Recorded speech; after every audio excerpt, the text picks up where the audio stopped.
एक समय की बात है, एक बहुत ही ज्ञानी पंडित है अपने एक बचपन के घनिष्ठ मित्र से मिलने के लिए किसी दूसरे गांव जा रहा था, जो कि बचपन से ही गूंगा व एक पैर से अपाहिज था। उसका गांव काफ़ी दूर था और रास्ते में कई और छोटे गांव भी पड़ते थे। पंडित अपनी धुन में चला जा रहा था कि रास्ते में उसे एक आदमी मिल गया जो दिखने में अष्टपुष्ट था। वह भी पंडित के साथ चलने लगा। पंडित ने सोचा, चलो अच्छा है, साथ चलने से रास्ता जल्दी कट जाएगा। पंडित ने उस आदमी से उसका नाम पूछा तो उस आदमी ने अपना नाम महाकाल बताया। पंडित को यह नाम बड़ा अजीब लगा, लेकिन उसने उस नाम के विषय में और कुछ पूछना उचित नहीं समझा।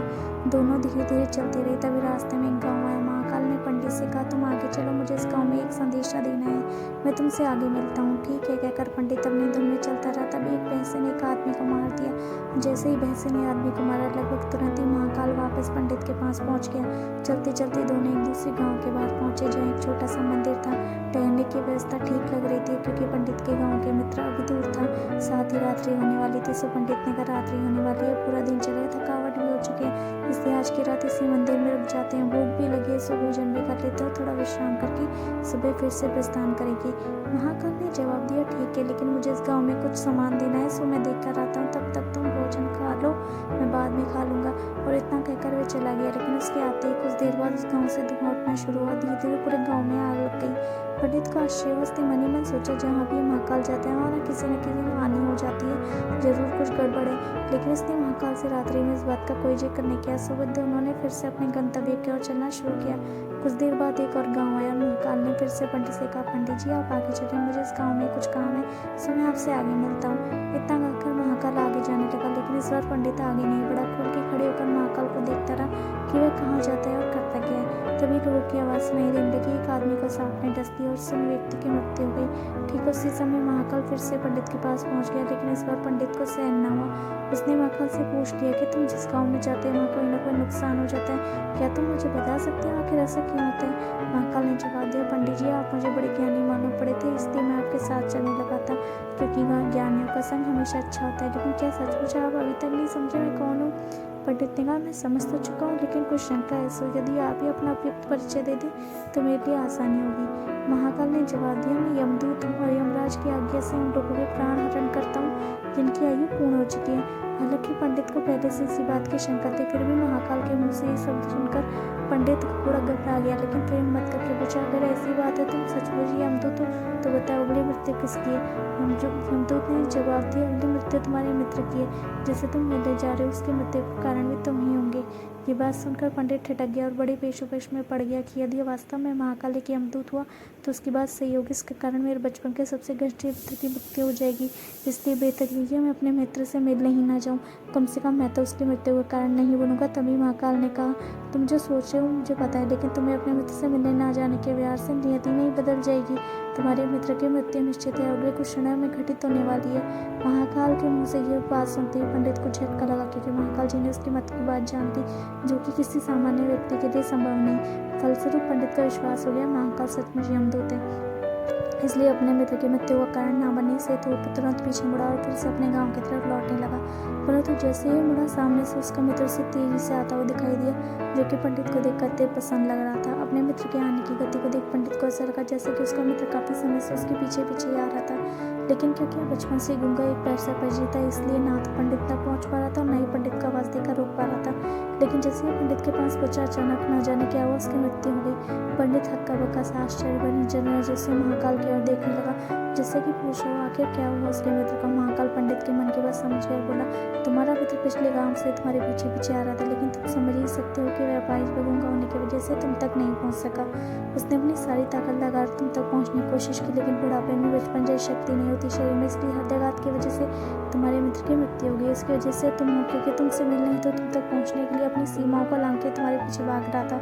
अब पंडित को पूरी तरह से विश्वास हो गया, महाकाल सचमुच ही यमदूत है और जीवों के प्राण हरण करने इसका काम है। चूंकि पंडित एक ज्ञानी व्यक्ति था और चाहता था कि मृत्यु पर किसी का कोई बस नहीं है, वह सभी को एक ना दिन मरना ही है, इसलिए उसने जल्दी से अपने आप को संभाल लिया। लेकिन सही सही इसके मन से अपनी स्वयं की पत्नी के बारे में जानने की सकता है। उसने महाकाल से पूछा, अगर मृत्यु मेरे मित्र की अनुसार तुम शुरू से मेरे साथ क्यों चल रहे हो? महाकाल ने जवाब दिया, मैं तो सभी के साथ चलता हूँ, हर क्षण चलता हूँ, केवल लोग मुझे पहचान नहीं पाते, क्योंकि लोगों के पास अपनी समस्याओं के अलावा किसी और व्यक्ति, वस्तु, घटना के संदर्भ में सोचने देखने का समय नहीं है।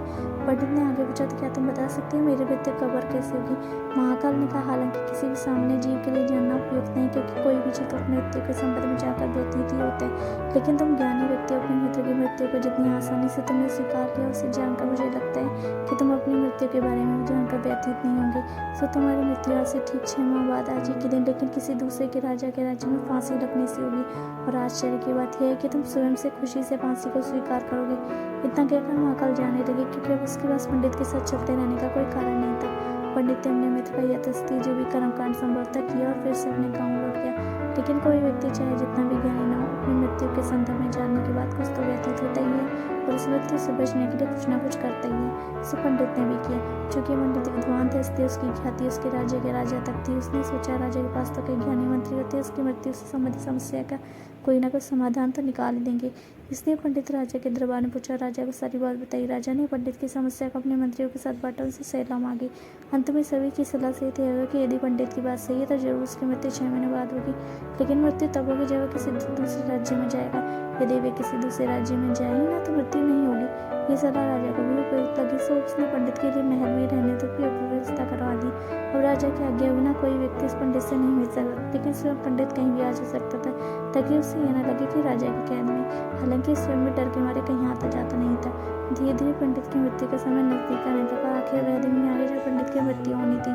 तो जिस दिन पंडित की मृत्यु होनी थी, उससे कुछ रात पंडित डर के मारे जल्दी सो गया, ताकि जल्दी से जल्दी रात और अगला दिन बीत जाए, उसकी मृत्यु टल जाए। लेकिन स्वयं पंडित को नींद में चलने की बीमारी थी। उस बीमारी के बारे में स्वयं नहीं जानता था।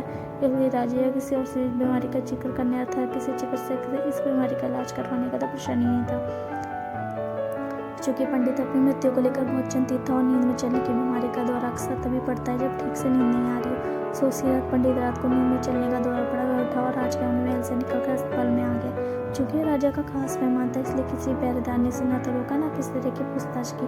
अस्पताल में पहुंचकर सबसे तेज दौड़ने वाले घोड़े पर सवार होकर नींद की बेहोशी में ही राज्य की सीमा से बाहर दूसरे राज्य की सीमा में चला गया।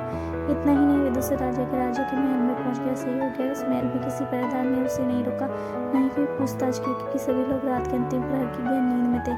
फिर पंडित सीधे राजा के शयन कक्ष में पहुंच गया। रानी के एक और राज्य का राजा सो रहा था, दूसरी ओर पंडित जाके लेट गया। सुबह ही तो राजा ने पंडित को रानी के बगल में सोया देखा। राजा बहुत क्रोधित हुआ, पंडित को गिरफ्तार कर लिया। पंडित को तो कुछ समझ में नहीं आ रहा था और आखिर दूसरे राज्य में और सीधे राजा के शयन कक्ष में कैसे पहुंच गया। लेकिन वहां उसके सुनने वाला कौन था? राजा ने पंडित को राज दरबार में हाजिर करने का हुक्म दिया। कुछ समय बाद राजा का दरबार लगा। जब राजा ने पंडित को देखा और देखते इतना क्रोधित हुआ कि पंडित को फांसी पर चढ़ा देने का फरमान सुना दिया। फांसी की सजा सुनकर पंडित काम गया। फिर भी हिम्मत करके उसने राजा से कहा कि महाराज, मैं नहीं जानता मैं इस राज्य में कैसे पहुंच गया। मैं ये भी नहीं जानता कि आपने शयन कक्ष में कैसे आ गया। आपके राज्य के किसी भी पहरेदार ने मुझे रोका क्यों नहीं। लेकिन मैं इतना जानता हूँ कि आज मेरी मृत्यु होनी थी और होने जा रही है। राजा को ये बात थोड़ी अटपटी लगी। उसने पूछा, तुम्हें कैसे पता आज तुम्हारी मृत्यु होनी थी? कहना क्या चाहते हो तुम?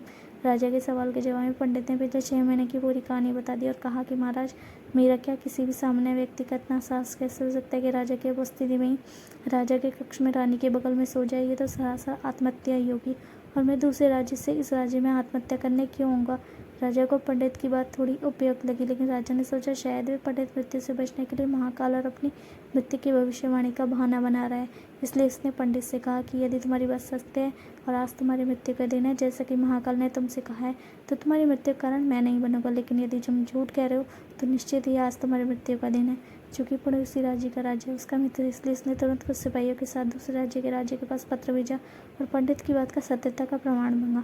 शाम तक भेजे गए सैनिक फिर से लौटे और उन्होंने बताया कि महाराज, पंडित जो कह रहा है वो सच है। दूसरे राज्य के राजा ने पंडित को अपने महल में रहने की संपूर्ण व्यवस्था दे रखी थी और पिछले 6 महीने से पंडित राजा का मेहमान था। कल रात राजा स्वयं इससे अंतिम बार इसके शयन कक्ष में मिले थे और उसके बाद ये राज्य में कैसे पहुंच गए इसकी जानकारी किसी को नहीं। इसलिए इस राज्य के राजा पंडित को फांसी की सजा जाना उचित नहीं है। लेकिन अब राजा के लिए एक नई समस्या आ गई। चूँकि उसने बिना पूरी बात जाने ही पंडित को फांसी की सजा सुना दी थी, इसलिए अब यदि पंडित को फांसी ना दी जाए तो राजा कथन का अपमान हो, और यदि राजा द्वारा सीधी सजा का मान रखा जाए तो पंडित की बेवजह मृत्यु हो जाए। राजा ने अपनी इस समस्या का जिक्र अपने अन्य मंत्रियों से किया और सभी मंत्रियों ने आपस में चर्चा कर सुझाव दिया, महाराज, आप पंडित को कच्चे सूत के धागे से फांसी लगवा दें। इससे आपके वचन का मान भी रहेगा और सूत के धागे से लगी फांसी से पंडित की मृत्यु भी नहीं होगी, जिससे उसके प्राण भी बच जाएंगे। राजा को ये विचार उपयुक्त लगा, उसने ऐसे ही आदेश सुनाया। पंडित के लिए सूत के धागे का फांसी का बंधा बनाया गया और नियमानुसार पंडित को फांसी पर चढ़ाया जाने लगा। सभी खुश थे कि ना तो पंडित मरेगा ना राजा का वचन झूठा पड़ेगा पंडित का विश्वास था कि सूत के धागे से तो उसकी मृत्यु नहीं होगी, इसलिए वह भी खुशी खुशी फांसी को चढ़ने का तैयार था, जैसा कि महाकाल ने उससे कहा था। लेकिन जैसे ही पंडित को फांसी दी, सूत का धागा तो टूट गया, लेकिन टूटने से पहले उसने अपना काम कर दिया। पंडित की गले की नसें कट चुकी थी और सूत के धागे से, और पंडित जमीन पर पड़ा तड़प रहा था। हर धड़कन के साथ उसके गले से खून की आवाज़ निकल रही थी, और देखते देखते कुछ क्षणों में पंडित का शरीर पूरी तरह शांत हो गया। सभी लोग आश्चर्यचकित हक्के बक्के से पंडित को मरते हुए देख रहे थे। किसी को विश्वास नहीं होता कि कमजोर से सूत के धागे से किसी की मृत्यु हो सकती है, लेकिन घटना घट चुकी थी। नियति ने अपना काम कर दिया था। जो होना था वह होकर ही रहता है। हम चाहे कितनी भी सावधानियां बरतें या चाहे जितना भी उपाय कर ले, लेकिन हर घटना और उस घटना का सारा ताना बाना पहले से निश्चित है, जिसे हम रत्ती भर भी इधर उधर नहीं कर सकते। इसलिए ईश्वर ने अपने भविष्य जानने की क्षमता नहीं दी है, ताकि हम अपने जीवन को ज़्यादा से ज़्यादा बेहतर तरीके से जी सकें।